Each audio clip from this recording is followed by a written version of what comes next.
Land titling act మన తాత ముత్తాతలు ఇచ్చిన భూమి ఆనాటి పాలకుడు ఫోటో 22A పెట్టి మొత్తం భూములన్నీ అవకతవకలు. ఎన్టీ రామారావు గారు ఒకప్పుడు విలేజ్ లెవెల్లో కరణం ఉండేవాడు, విలేజ్ మున్సిప్ ఉండేవాడు. వీళ్ళు రికార్డ్స్ అన్ని తారుమారు చేస్తామంటే ఇలాంటివన్నీ తారుమారు చేయకుండా ఉండాలనే సంకల్పంతో గ్రామాధికారుల్ని రద్దు చేసిన నాయకుడు నందమూరి తారక రామారావు గారు. మళ్ళీ ఈ రోజు మీరు ఒక్కసారి చూస్తే గ్రామాధికారులు పోయారు గాని కొత్త గ్రామాధికారి వచ్చి ప్రజల ఆస్తులు కొట్టేయాలని కుట్ర చేసే పరిస్థితికి వచ్చాడు.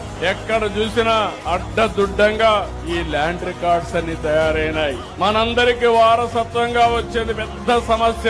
ఎక్కడికి పోయినా పిటిషన్ వస్తే 80% ఫిర్యాదులు ఒక్క ల్యాండ్ మీద వస్తున్నాయంటే ఎంత దుర్మార్గం జరిగిందో మీరు ఆలోచించుకోవాలి.